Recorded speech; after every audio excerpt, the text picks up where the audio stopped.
Est-ce que ces cas suspects sont confirmés? Est-ce qu'il y a une agénésie transverse latérale pour ces 11 enfants ou pas? Alors, ce qui a été présenté, c'était 11 nouveaux cas suspects qui venaient s'ajouter aux cas signalés par le registre. Il n'y a aucun cas nouveau d'agénésie dans les cas des suspects qui nous ont été transmis. Je dis bien aucun. Nous avons contrôlé tous ces cas, vérifiés, retrouvés.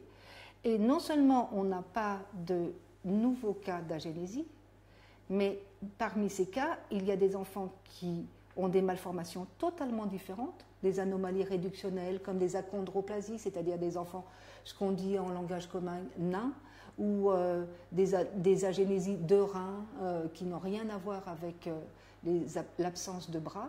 Et nous avons même, dans ces cas suspects, des enfants qui n'ont aucune malformation. Aucune.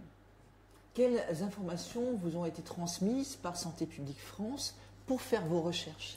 Alors, Santé publique France nous a adressé un fichier que nous avons pu ouvrir début janvier parce que c'était un fichier contenu sur un logiciel qui était très difficile à décrypter. Et un fichier qui comportait 29 lignes, donc 29 cas, d'enfants anonymes, donc pas de nom, pas de prénom de l'enfant, pas de nom ni de prénom de la mère, pas de date de naissance pour la moitié d'entre eux.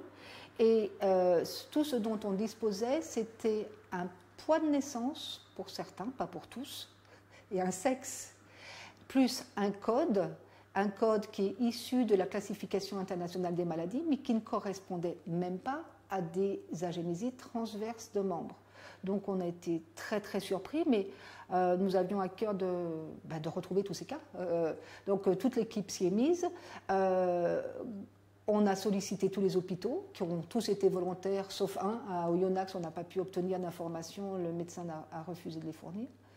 Et là, on a pu par croisement, par date de naissance, pour ceux qui avaient une date de naissance, par sexe, par poids, par commune de naissance, parce qu'il y avait une information sur des codes postaux.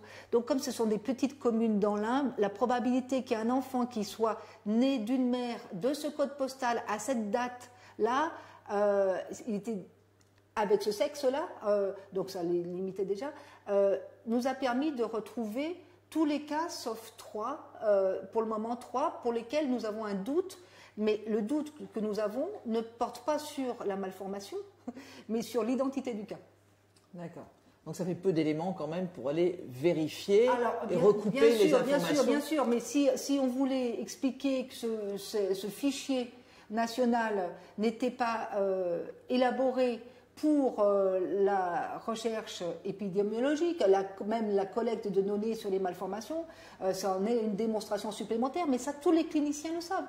Tous les médecins des hôpitaux vous diront que ce n'est pas avec les données du PMSI, ce fameux programme, que l'on peut travailler des données de santé. Ça n'est pas possible, on n'a pas de données sur les malformations fiables. C'est bien simple, soit il en manque, donc ça ne les prend pas tous, soit celles qu'on a sont erronées ou incomplètes. Donc il y a une erreur qui est là, c'est 100% d'erreur. Le fichier qui nous a été fourni par Santé publique France, c'est 100% d'erreur. Aucun nouveau cas supplémentaire, donc nouveau, d'agénésie transverse.